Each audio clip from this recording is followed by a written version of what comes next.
never heard that, but that's the origin of CAP. I'm going to look this up. I'm going to look.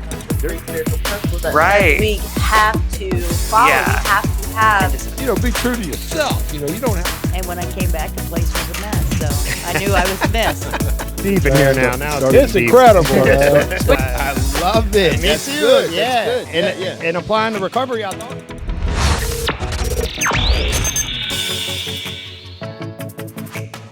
What's up, everybody out there on planet Earth? It's your favorite recovery Martian back again, Travis.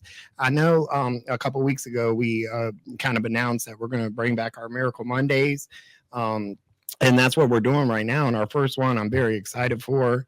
And he was a past participant, and we're going to get into that. And his story is really fascinating. I'm joined here today with a special guest, an intern from our VCU program. Very knowledgeable, very helpful young lady. And introduce yourself. My name is Tamara, and I am very excited to be here. Awesome. And of course, as always, I'm joined by our favorite engineer, who has the name of all engineers on planet Earth. It's true. Engineer Steve, you heard that before. Yeah, it's like on every ESPN show. It's like Blue's Clues, actually. Yeah, and of course, we're joined by our very special guest today, Jason. Hey, everybody. My name is Jason E. I'm glad to be here. So, Jason, what we want to do is get into like a little bit of like what initially brought you into recovery. Also, like fun fact, Jason has been on a previous podcast of ours, like pretty much when it was like first getting started, like in 2020. Actually, this podcast won an award in that year. Yeah. So, Jason, what I'd like to start out with is like just the very beginning of your story, like initially the pregame right before you found recovery. When I first sought recovery, so I was in the military for a long time, and I really managed my addiction while in the military until things became unmanageable, and my military career came to a screeching halt. So I knew there was a problem at that time, but I didn't really seek help. And this was pre-COVID, pre-pandemic. So I kind of shuffled along until the pandemic. I actually left the United States and I worked in the Kingdom of Saudi Arabia as a contractor. And pandemic hits, and you know how we did in the pandemic, everybody isolated, kind of hunkered down in place. And I used that time to kind of like really get into using, because I didn't know how to deal with thoughts and feelings that I was having. So what did I do? I turned to using, right? So here we are, full swing into the pandemic. Didn't really know what was going to happen. So I got on the first thing smoking and came back to the United States because I wanted to be around my family and loved ones, right?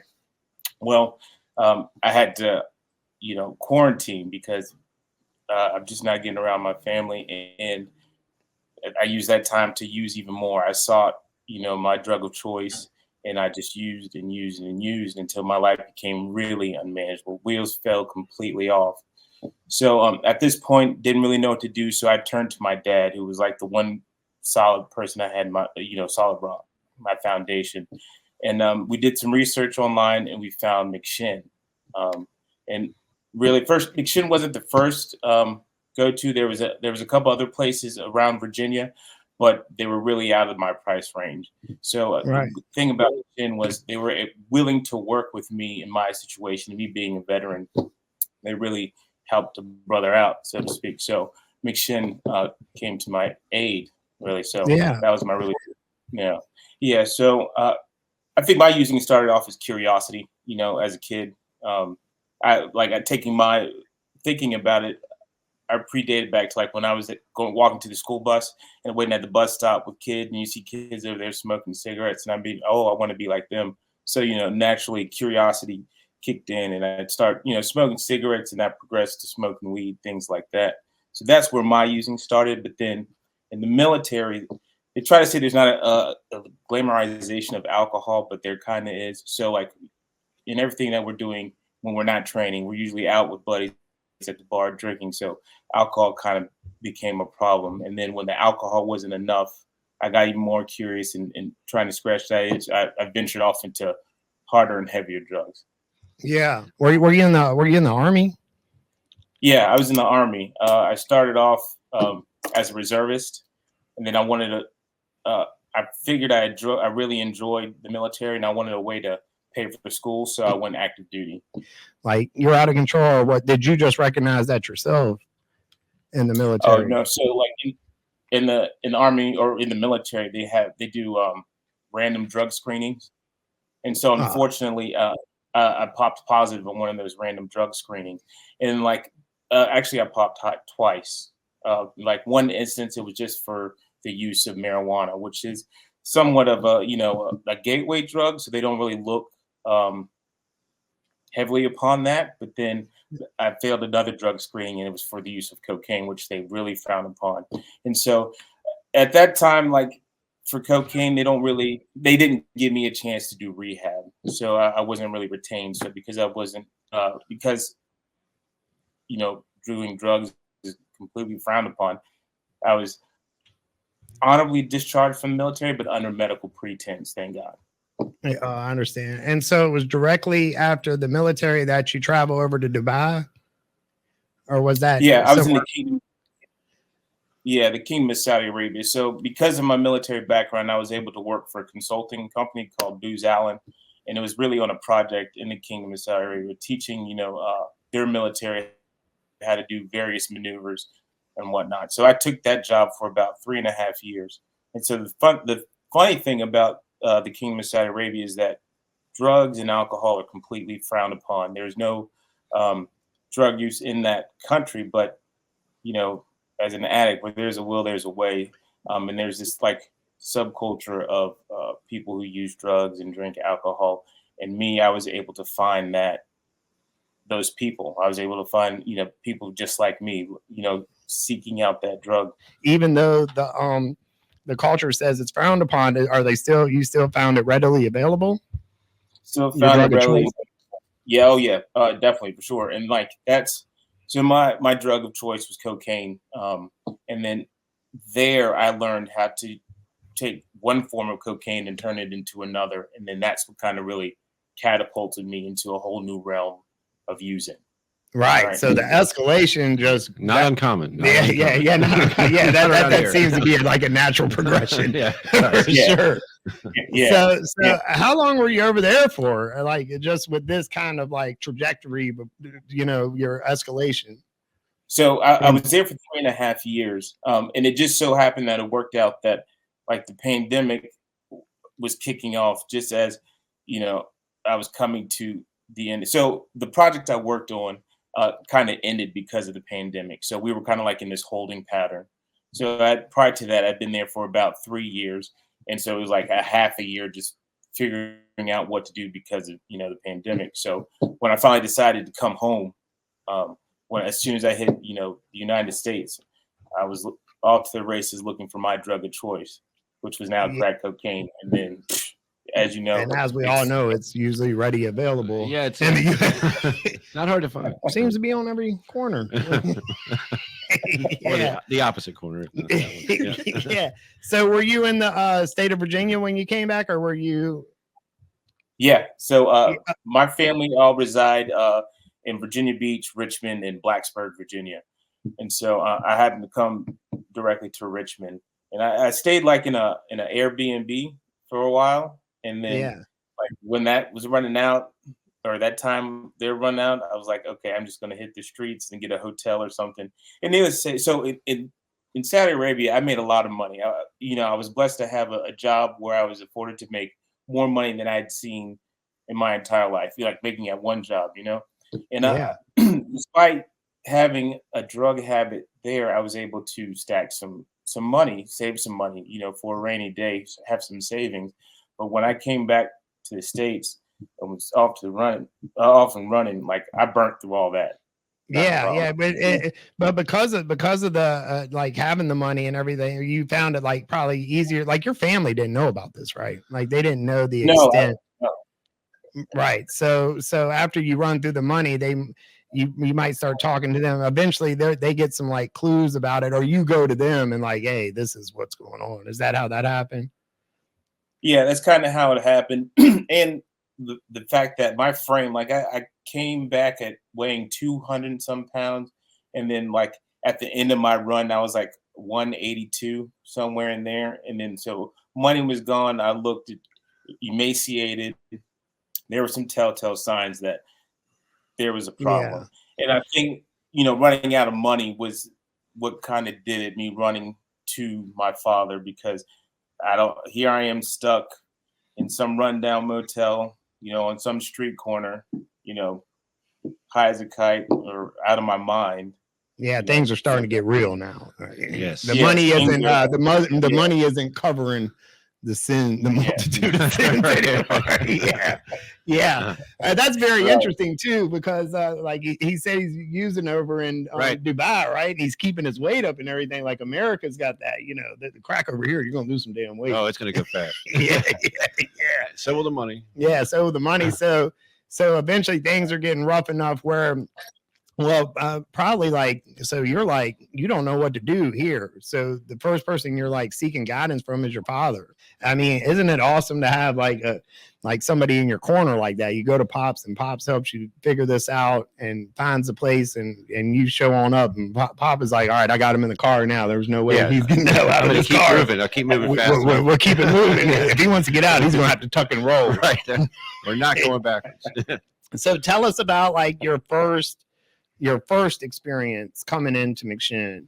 So you come in that night and so you go into the intensive program, like, give us like what your first initial, like what your feelings are. Cause this is the first time you would have really tried recovery at this point when you first came into McShin, right? It's your first introduction to recovery. Yes. First introduction. So coming in, I kind of related it to the military, and to basic training.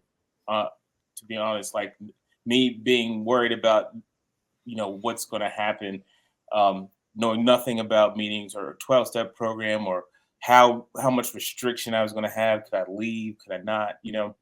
So I had all these questions and things running through my head. But to be honest, I came into a very loving and welcoming environment. And I think that all those fears that I had initially quickly dissipated, like I say, after the first week.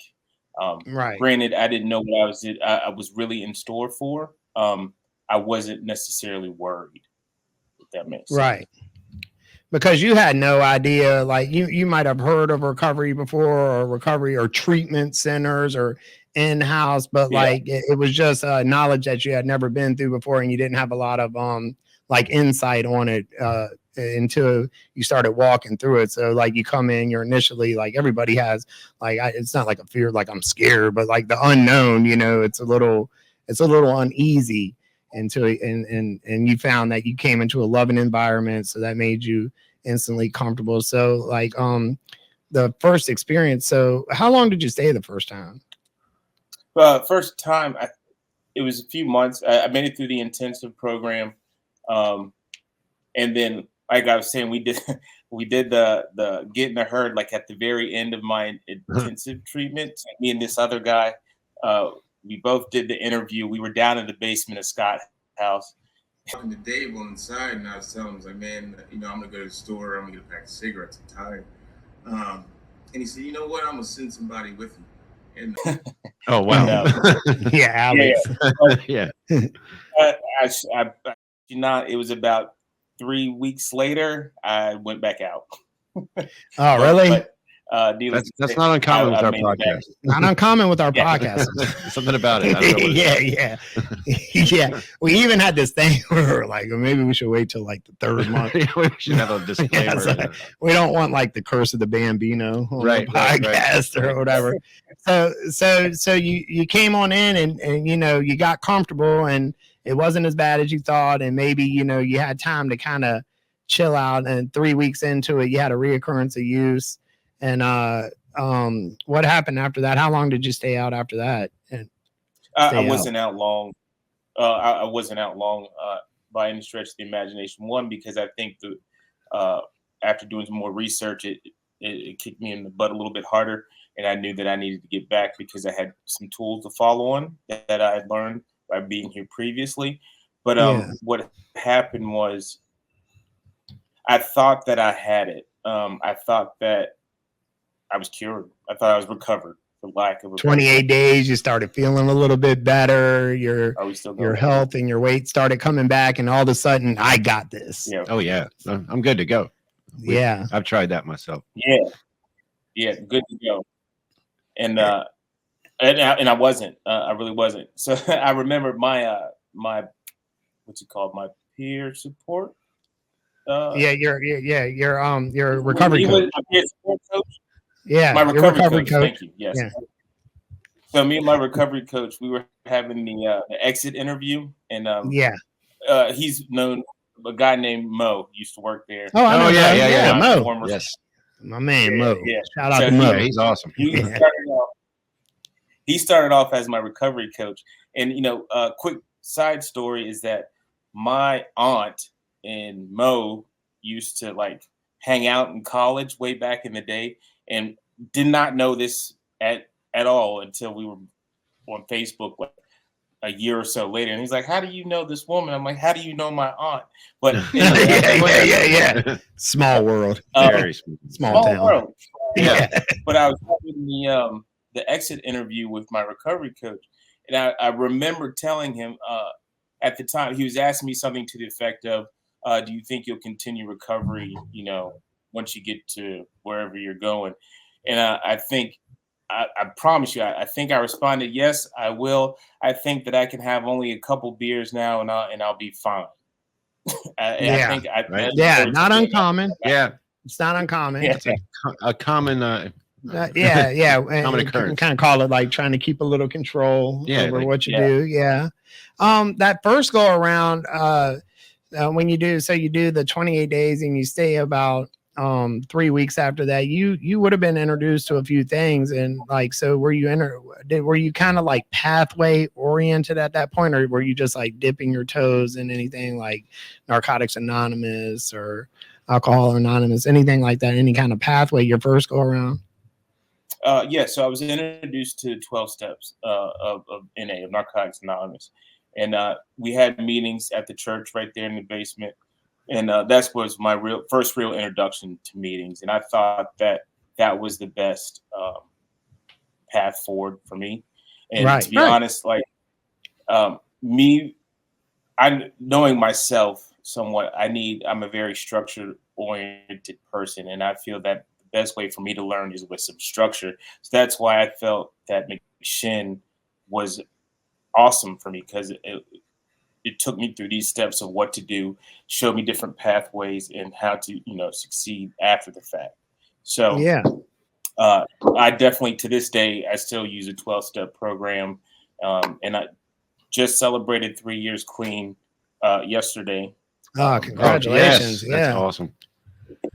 And the only reason I've been clean is because of that, Yeah. So you went back out after 3 weeks. You had a reoccurrence. You stayed out for a little bit of time, but you had been introduced to a pathway and a little bit of recovery. So after whatever little short period of time this was, like just something clicked. And did something click?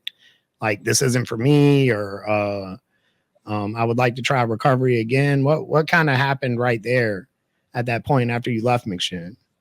After your reoccurrence? After my reoccurrence, I caught some consequences. I got arrested. Here we go. Yes, here we go. Right. Yeah. I love this right here, because this podcast right here goes out to a lot of like jails and prisons on the tablet and everything like this. Yeah. And like, so some of them like that are judicially involved right there, like they understand the consequence part, but there's also people that watch that, the old "I can get away with it one more time" thing. We know there's natural consequences and how lethal that train of thought can be, particularly in these days with the kind of opiates that are on the street and stuff like that, and even stimulants overdoses up like crazy. And this is such like a common theme like among participants these days. And I just like hearing somebody say it, like I tried it. Like I actually thought that I was cured after 28 days. I had it all figured out.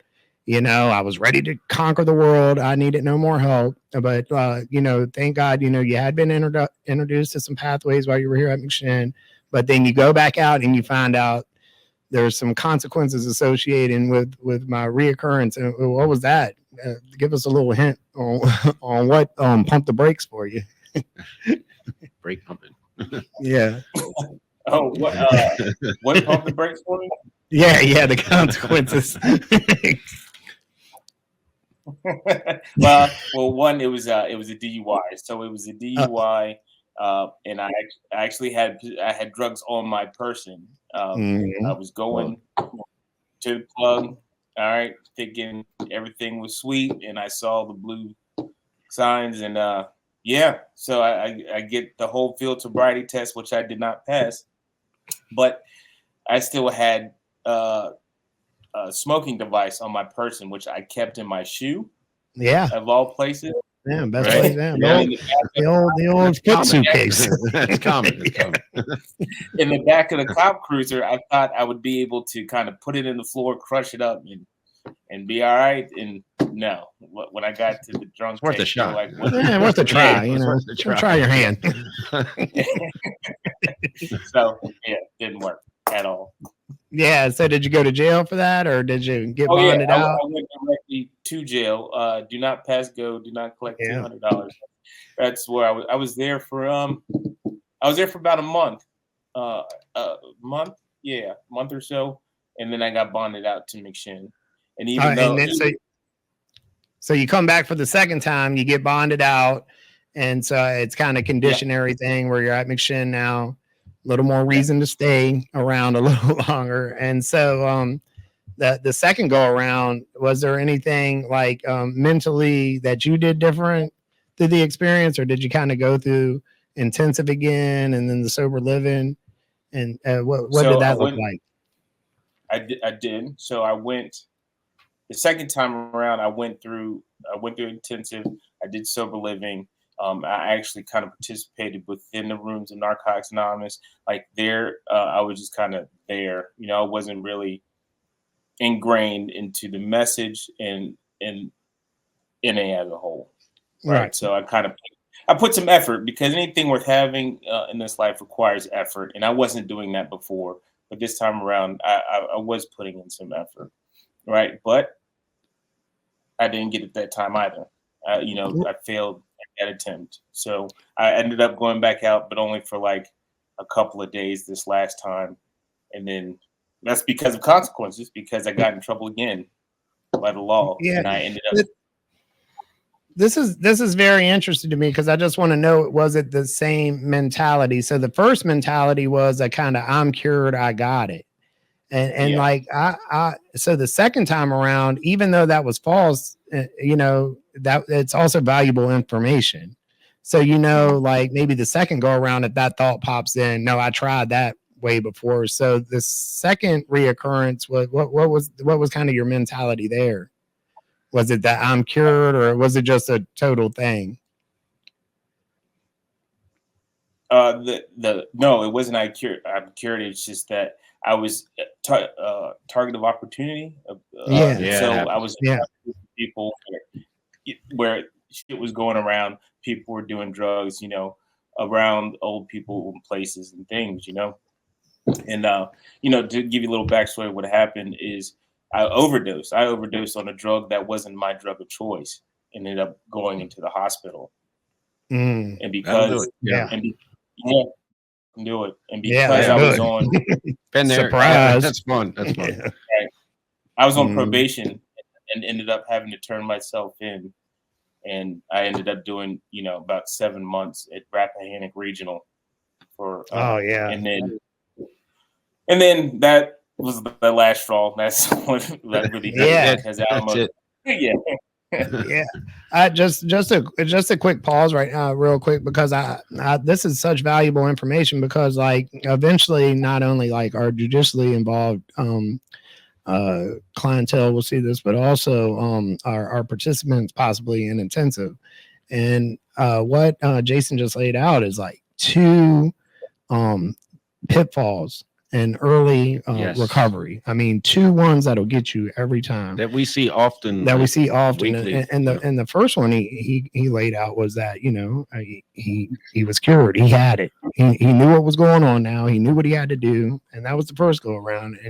And Jason was as he explained, was unsuccessful with that. And then The second pitfall was like, now that thought didn't get him that time. He knew he wasn't cured this and that, but he started going around old people, places, and things. And I know it gets like redundant at times, just hear that, but I mean, there's so much truth in it. It's a simple truth. You're going to have to not go around old people, places, and things. You know, target of opportunity. I love the way you put it. That's a good way to put it. Yeah, target of opportunity. So now you do your time in jail. You do about 7 months after your second go around. The second time he was bonded out to McShin, stuck around a little bit longer, had a reoccurrence again, different reason. And then you go to jail. You have to, you know, satisfy your consequences. And then what happens right after that? So I go to a different recovery community, or a different RCO, excuse me. And there I ride out about 7 months, you know, continuously going to meetings, you know, trying to figure out my next steps as becoming a productive member of society. And what I've been doing is I've been working really hard to work for the federal government because my military career had ended so abruptly. I still wanted to be able to serve my country, but just as a civilian. And I could do that by applying to various jobs in the federal government. And I found one. And I applied, and I was able to get one here in Mississippi. And so I moved to Vicksburg, Mississippi, and I've been here ever since. Yeah, before we came on air, and they said, Jason moved to Vicksburg, Mississippi, and I was like, who the heck would move to Vicksburg? No offense to Vicksburg. Right. I just, you know, I'd like to go myself. Yeah, for musical reasons. Yeah, so you moved down there for your job down there. Now, I love this because like you didn't give up on recovery. Like, so you had like, and I love this because like, I mean, the old, if you first you don't succeed, try again. Now I've seen some people and, you know, experience, you know, come through and then, I mean, heck, I think I even felt that way about it my first time myself. Like, it just isn't for me. Recovery isn't for me. It's not working for me. It wasn't recovery. It was me. But I'm not one of those people. Yeah, I'm not one of those. That's just not for me. Not one of those types. But Jason didn't do that. He stuck in there, you know, like, you know, one reoccurrence. It's not a, you know, a failure. It's just like, you just missed something. You know, right. So you try it again, catch something that you might have missed the first time, you know, and then the second time, and still he took the mentality. He went and did his consequences, and then he came out and he was like, no, like there's got to be something here. There's something here. What was it that kept drawing you back? Like the third go around before you moved to Vicksburg, you were like, I'm going to give this thing a try one more time because I can. What was it kind of like? I see what I'm doing is not working, or maybe I missed something and I'm going to try it again. I mean, what kept drawing you back? That's a good question. Well, people, honestly, like-minded people is what drew me back because I'd seen, our second go around, I met even more people who had more recovery time than me and I could actually draw inspiration from, right? So the more I got in these people's back pocket, the more comfortable I became with myself and the program, or my 12-step program, Narcotics Anonymous. So I kind of really leaned into the programs of NA, and that's kind of what kept me going. But like I tell you, when I moved from Virginia to Mississippi, I got to Mississippi, and Vicksburg is shit, right? And I just left my recovery community, and I knew I needed to find a meeting, right? Because if I didn't, I would fall into old habits. So I looked and I looked and I looked, and there was nothing here in Vicksburg. So my ass was on fire for a while there. And it wasn't probably until after being here a week, I had to travel to Jackson, Mississippi, which is the capital, which is about 45 minutes, maybe an hour with traffic. So, and that's where, you know, I found a meeting because it's a big inner city, much like Richmond. So, and that's where I continue to go to meetings to this day, even though it's 45 minutes away. There's now one here in Vicksburg, but screw that, you know. Yeah. I met all these people in Jackson, and it reminds me of Richmond, and that's where I feel at home, you know. Yeah. So yeah, I got grounded enough in Narcotics Anonymous to know like this is the pathway, and I'm going to pursue it, even when I move away to Vicksburg. and even up into the point knowing that, this is, this, I'll drive 45 minutes for this. Putting the effort in. Yeah, I'll put some effort in because I'm seeing some results from putting in a little work into my pathway. Yeah, that's awesome. What are you doing down in there now, Vicksburg? Down there in Vicksburg. What's going on with you now? So you got the job down there, and you're like just like a multi media conglomerate down there in Vicksburg. Yeah. With his new webcam. Well, he does do media for work. Yeah, I do. I work for the U.S. Army Corps of Engineers, and I got a job as a visual information specialist. So pretty much, I went to school for digital media, but awesome. Here I was hired as a photographer here, which is kind of outside my comfort zone. But yeah, get comfortable, getting uncomfortable or comfortable. Yeah, you know the saying. Yeah. But Mississippi has been great. Vicksburg has been amazing. The recovery here is small, but it's bigger in Jackson. So I mean, I'm able to scratch my itch. Yeah, man. I mean, dude, this is a perfect Miracle Monday right here. It is. Yeah, it is. Yeah, I mean, actively served in our military. Thank you for your service, Jason. Absolutely. Thank you. And he gets in active addiction, man. It gets to the end. Pops helps him come in.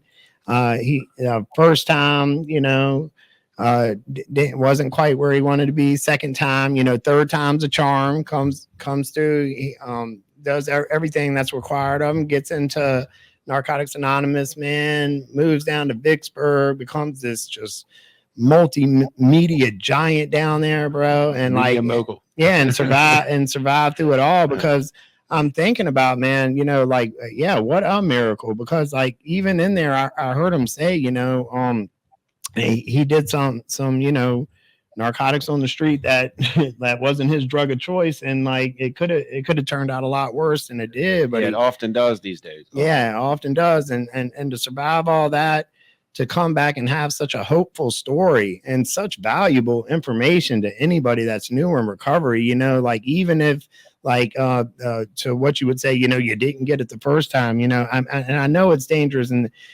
you'll always hear the next time could be your last time or this. But if it isn't, just like Jason, you don't have to have, the shame shouldn't keep you out there. Just come on, you come on back and you try again. Yeah.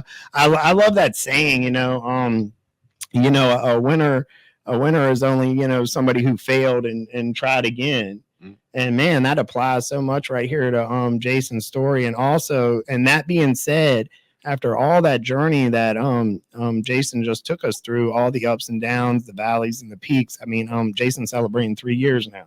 Yeah, that's the perfect day for us to do this podcast. That's awesome. Yeah, and it just goes to show you, one more try. One more try could be the try. And you're celebrating 3 years, and you got a new webcam, and you're awesome. You're on an award-winning podcast. You're on an award-winning podcast with pretty much, the most talented host. And I would say, at least on this block, I mean, or this off. No, I don't want to say this office, because both of y'all are very talented. Well, we're on the production side here. Yeah, on the production side. But Jason, man, I want to just, man, thank you for taking the time and going through this and going through your story with us, man. I feel like this is going to be helpful to somebody, man. I really appreciate it. Yeah, I do too. Well, I appreciate you guys having me, man. I'm telling you, I'm floored about, how this program has, transformed into this award-winning podcast. Because when I was there, we're trying to carry on the torch, Jason. You know what I mean? I mean, we like to fancy ourselves some multimedia conglomerate. Well, we are. We're expanding. At least like a franchise or whatever, bro. Yeah. We're at least a McDonald's. Oh, we've been called that before. Yeah, the McDonald's. The McDonald's of recovery. Somebody commented during one of our podcasts live. Yeah, it was funny. Thanks for giving some of your time back to us, Jason, man. We really appreciate it, man. And Jason is the first of our new Miracle Monday podcast that we're going to be trying to do once a week. And I think this led off with, I think this was a home run. Yeah, we did 3 cameras. We Not did 4 because of his camera too. So. Yeah, oh yeah, 4 cameras. You're telling me we're not a conglomerate? We are multimedia, bro. We're quadraphonic. Quadromedia. Yeah. Well, congratulations, Jason, man. Thank you for joining us, Yes, man. Thank you for walking that down, man. Thank you for letting our viewers know some of the pitfalls, some of the things that they can avoid, some of the mentalities that could lead you to that second, third chip, and know that, you can do it on the first try.